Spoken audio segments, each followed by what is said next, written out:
Hi friend, good morning. এটা হচ্ছে আমার 28 তারিখের ব্লগ। তো সকাল সকাল দেখো রেডি হয়ে গেছি, কেন কি সকাল সকাল আমরা বাড়ির উদ্দেশ্যে রওনা দিচ্ছি। একটু আগরতলা গিয়েছিলাম ডাক্তার দেখাতে, তো ওটার জন্য আমরা বাড়ির উদ্দেশ্যে রওনা দিয়েছি। দেখো উদয়পুর আসার পর অনেকটা ভিড় জমে গেছে, তো আস্তে আস্তে একটু খিদেও পেয়ে গেছে, তো আমরা খাওয়া দাওয়া করার জন্য একটু বসেছিলাম। তো আমরা বাড়িতে এসে ঢুকেছি, এমন টাইমেই দেখছি বোন চলে এসেছে। দেখো বোন আমাদের বলেও আসেনি, হঠাৎ করে এসে মাকে ডাকছে। তো আমরা তো একদম ফুল সারপ্রাইজ বোনকে দেখে, কেন আমার বোন বাড়িতে থাকে না, আমার বোন থাকে ব্যাঙ্গালোর। তো বোনকে দেখে তো এত এত এত খুশি লাগছিল আমার কাছে, কারণ আজকে বিগত 4-5 বছর পরে মনে হয় বোনকে দেখেছি। তো যেহেতু বোন বাড়িতে থাকে না, বোন এসে মাত্রই বলছে অংশুকে স্কুল থেকে আনতে যাবে। তো আমরা দেখো তিনজন রেডি হয়ে বেরিয়ে পড়লাম, তো অংশুকে আনতে যাওয়ার জন্য। তো এর ফাঁকে একটু ব্যাংকে কাজ ছিল আমার, তো ব্যাংকের কাজগুলো আমি সেরে আমরা যেহেতু অংশুর স্কুল ছুটি হতে একটু টাইম লাগবে, তো খাওয়া দাওয়াও করিনি। তো ভেবেছি সবাই মিলে, আমরা ভাই বোন তিনজন মিলে একটু বাইরে খাওয়া দাওয়া করে নেব হোটেলে। তো খাওয়ার জন্য দেখো বসে আছি।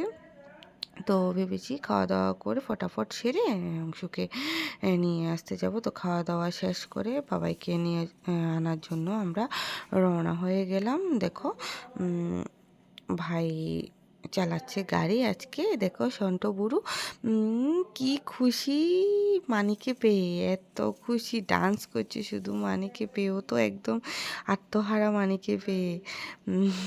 অনেক দিন পরে দেখেছে, তো ও তো বেশিরভাগই আমার বোনের কাছেই থাকতো, যেহেতু আমি কাজে কাজে বাইরে থাকতাম, আমার মার কাছে বোনের কাছেই থাকতো। তো এটার জন্য মানিকে দেখেও অনেক খুশি, দেখো কি খুশি।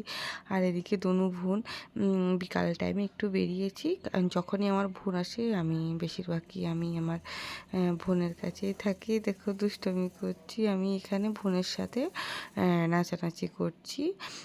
এতটা খুশি হচ্ছে বোনকে দেখে, আমি নিজে ভাষা প্রকাশ করতে পারছি না। অনেক খুশি লাগছিল, অনেক অনেক অনেক বছর পরে বোনকে দেখেছি। তো দোনো বোন মিলে একটু ঘুরতে বেরিয়ে পড়লাম। তো দেখো এইটা ছিল এর পরের দিনের ব্লগ। তো আমি একটা ব্লগেই মোটামুটি বেশিরভাগ ইয়েগুলো শেয়ার করে দিয়েছি, ক্লিপগুলো শেয়ার করে দিয়েছি, কেন কি অনেকগুলো ব্লগের মানে ক্লিপ জমে গেছে, তো আমি এগুলো এডিট করে ছাড়তে পারছি না। তো ওটার জন্য আমি দিয়ে দিচ্ছি একটা ব্লগের ভিতরে 2 দিনের কাজ বা 3 দিনের কাজের যে প্যাটার্নগুলো দিয়ে দিচ্ছি। দেখো এই ভনুটা অনেক কান্না করছিল, কেন কি ভনুটার যে তোমার চুলগুলো ছিল একটা এক্সপায়ার শ্যাম্পু ইউজ করার কারণে চুলগুলো নষ্ট হয়ে গিয়েছে। তো দেখো ও অনবরত কান্না করছিল, যখন পার্লারে ঢুকছে তখন থেকেই কান্না করছে, বলছে দিদি দেখো আমার চুলগুলো কেমন হয়ে গেছে, প্লিজ আমাকে একটু চুলগুলো ঠিক করে দাও। ও যতক্ষণ চুলগুলো ঠিক করছিলাম অনবরত কান্না করেছে। তো আমি আমার তরফ থেকে যতটুকু হয় আমি চুলগুলো না কেটে বা যতটুকু কাটতে হয় সব কিছু করে আমি আমার তরফ থেকে একটু মানে চুলগুলো ঠিক করে দিয়েছি। তো ঠিক করে দেওয়ার কারণে ও অনেক অনেক অনেক খুশি হয়েছে, অনেকটা খুশি আমাকে জড়িয়ে ধরে বলছে। ওর ফ্যামিলির মানুষও অনেক থ্যাংক ইউ বলছিল, তো বলছে ও অনেক থ্যাংক ইউ বলছে। তো সব কাজ টাজ সেরে আমরা বাড়ির উদ্দেশ্যে রওনা হয়ে গেলাম। দেখো যদি আমার ব্লগগুলো ভালো লেগে থাকে অবশ্যই